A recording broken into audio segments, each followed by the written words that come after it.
Admit it. You've clicked on a headline you knew was going to upset you, not because you had to, not because it was relevant to your life, not because knowing would change anything you were about to do. You clicked because something pulled you toward it. Something quiet and automatic and slightly uncomfortable to examine too closely. And then you read it, and it was exactly as bad as the headline promised. And somewhere in the back of your mind, beneath the genuine concern or outrage or sadness, there was something else, something that felt almost like satisfaction. You would never call it that. The word feels wrong.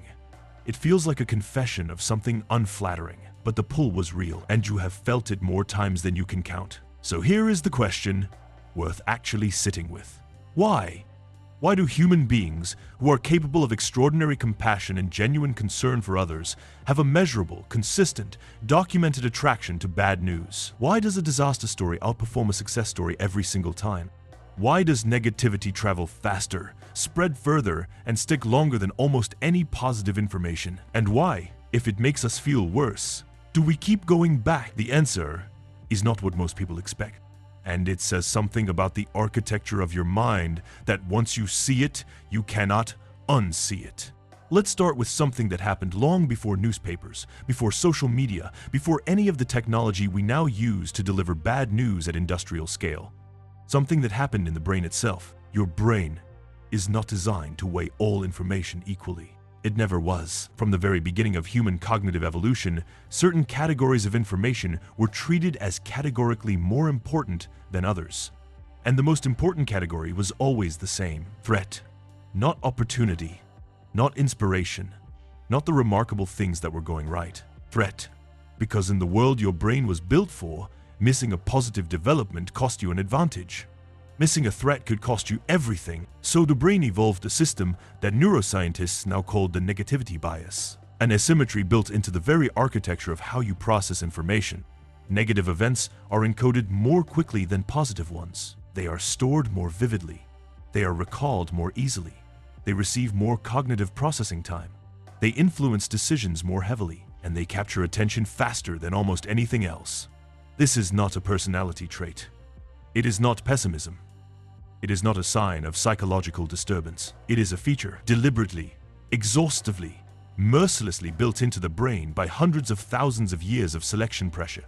Because the brains that paid closest attention to what went wrong were the brains that survived. And the brains that survived are the ones that built you. Now here is where the attraction to bad news begins to make a different kind of sense. When your ancestors heard something alarming, a predator nearby, a rival group moving in a concerning direction, contaminated water at the usual source, their brains didn't just register the information. They analyzed it, they shared it, they gathered around it and processed it collectively. Because understanding the threat fully and ensuring that everyone in the group understood it too was one of the most important things a social brain could do. Bad news was not entertainment. It was intelligence. Critical, potentially life-saving information about the state of the world that needed to be absorbed and distributed as efficiently as possible.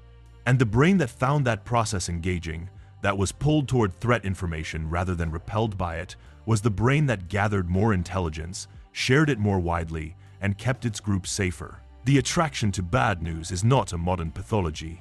It is an ancient information-gathering instinct, running in a world that now delivers threat information 24 hours a day. But hold that thought, because there is a second layer to this. And this one explains something specific that the negativity bias alone doesn't fully account for. Why bad news about other people is so particularly compelling. There is a concept in psychology called social comparison, and it runs constantly beneath conscious awareness.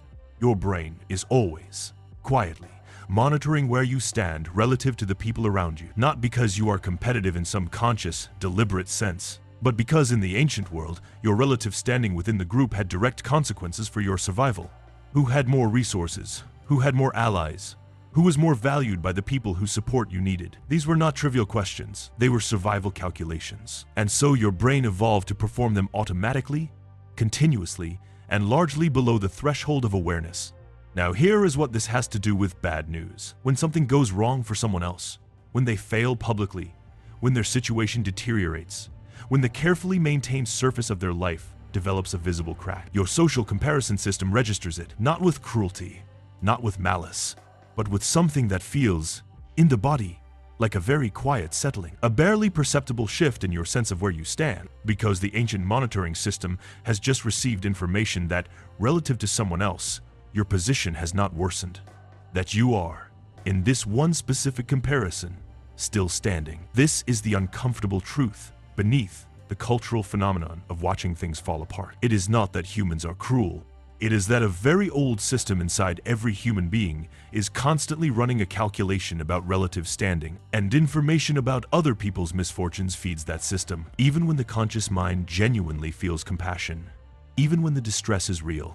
Both things can be true at once, and usually are, but there is a third layer, and this one is the strangest of all. There is a reason bad news doesn't just attract your attention, it holds it. Think about what happens when you read something alarming. You don't absorb it and move on. You sit with it, you turn it over, you think about what it means. You imagine the implications, you discuss it with other people. You find yourself returning to it hours later. This is not morbid fascination. This is your brain's threat simulation system activating. The same system that allowed your ancestors to sit around a fire after hearing about a predator and mentally rehearse what they would do if they encountered it. To run the scenario forward, to imagine different outcomes, to prepare their response before the threat arrived. When you read bad news and find yourself unable to stop thinking about it, unable to look away, absorbed in the details and implications in a way that doesn't entirely feel voluntary, that is the simulation engine running, trying to prepare you for something it is classified as a potential threat to your safety or the safety of the people around you. It is not consuming bad news for the pleasure of it. It is consuming bad news the way an ancient brain consumed all threat intelligence, completely, thoroughly, until it felt it had extracted everything useful. And here's the detail that makes this genuinely difficult in the modern world. The ancient threat was local. A predator near the camp, a rival group across the valley, a drought affecting the region your tribe depended on. These were threats with boundaries, with edges, with a specific geography that your response could address. Modern bad news has no edges. It is global in scale, continuous in delivery, and almost entirely outside the range of anything your individual response could affect. The simulation engine tries to prepare you for it anyway. It runs the scenarios. It models the implications. It generates the stress hormones that would be useful if the threat were local and actionable. But the threat isn't local, and it isn't actionable, and so the preparation has nowhere to go. The stress has no outlet. The simulation runs without resolution, and the attraction to bad news becomes a loop rather than a cycle. You absorb the threat information. The simulation fires. It prepares you for something you cannot address. It remains unresolved, and the unresolved preparation pulls you back toward more information, searching, at some level beneath conscious awareness, for the update that will finally allow the simulation to complete. The closure that almost never comes. Now here is where this lands somewhere important. Because understanding why humans are attracted to bad news is not the same as accepting that the attraction is serving you. The system was built for a world where bad news was rare, local, and actionable, where the information you gathered could be used, where the preparation the simulation generated could be applied, where the threat, once understood, could be responded to. That world is gone. And the gap between the system's original purpose and the conditions it now operates in is for millions of people an invisible source of exhaustion that they can never quite locate. They don't feel addicted to bad news.